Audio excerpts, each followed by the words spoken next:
ഇരിട്ടിയിൽ വച്ച് നടന്ന പേരാവൂർ നിയോജക മണ്ഡലം CM with me call centre ഉദ്ഘാടനം എം.പി. വി. ശിവദാസൻ നിർവഹിച്ചു. കോളിക്കടവ് സ്വദേശിനിയായ ശാന്ത എന്ന വീട്ടമ്മയെ വിളിച്ചാണ് ഉദ്ഘാടനം ചെയ്തത്. ജനകീയ പ്രശ്നങ്ങളിൽ ഇടപെടുന്ന ഏറ്റവും പ്രധാനപ്പെട്ട കേന്ദ്രങ്ങളായിരിക്കണം ഇടതുപക്ഷ ജനാധിപത്യ പ്രസ്ഥാനത്തിന്റെ ഓഫീസുകൾ, ഇടതുപക്ഷ ജനാധിപത്യ പ്രസ്ഥാനത്തിന്റെ പ്രവർത്തന കേന്ദ്രങ്ങൾ എന്നതിനെ കൂടി അടയാളപ്പെടുത്തുന്നതാണ് കോൾ സെന്ററുകളുടെ പ്രവർത്തനം എന്നുള്ളത് നമുക്കറിയാവുന്നതാണ്.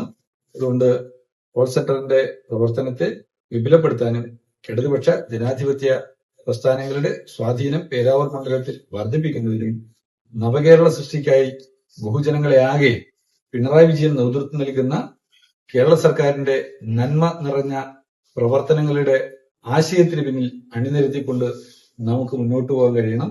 തെരഞ്ഞെടുപ്പിന് ഒരുങ്ങിക്കഴിഞ്ഞിരിക്കുന്ന ഒരു പശ്ചാത്തലമാണ്. അതുകൊണ്ട് അതിന്റെ പ്രാധാന്യം ഉൾക്കൊണ്ട് നടപ്പിലാക്കാൻ എല്ലാവർക്കും കഴിയണമെന്ന അഭ്യർത്ഥനയോടുകൂടി കോൾ സെന്ററിന്റെ ഔപചാരികമായ ഉദ്ഘാടനം നിർവഹിച്ചതായി.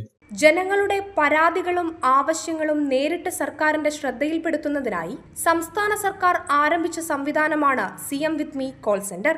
സർക്കാർ സേവനങ്ങളുമായി ബന്ധപ്പെട്ട ബുദ്ധിമുട്ടുകളും പരാതികളും പൊതുജനങ്ങൾക്ക് ഇവിടെ അറിയിക്കാം. ലഭിക്കുന്ന പരാതികൾ രേഖപ്പെടുത്തി ബന്ധപ്പെട്ട വകുപ്പുകളിലേക്ക് കൈമാറി വേഗത്തിൽ പരിഹാരം കണ്ടെത്തുന്നതാണ് പദ്ധതിയുടെ ലക്ഷ്യം. CPIM Iritty area committee secretary KV Zakir Hussain സ്വാഗതം പറഞ്ഞ ചടങ്ങിൽ CPIM ഏരിയ കമ്മിറ്റി അംഗം K മോഹനൻ അധ്യക്ഷത വഹിച്ചു. ഇരിട്ടി നഗരസഭാ chairperson V Vinod Kumar, block panchayat vice president M Sumesh, Kerala food vice chairman K Sreedharan എന്നിവർ സംസാരിച്ചു. Prime vision news, Iritty.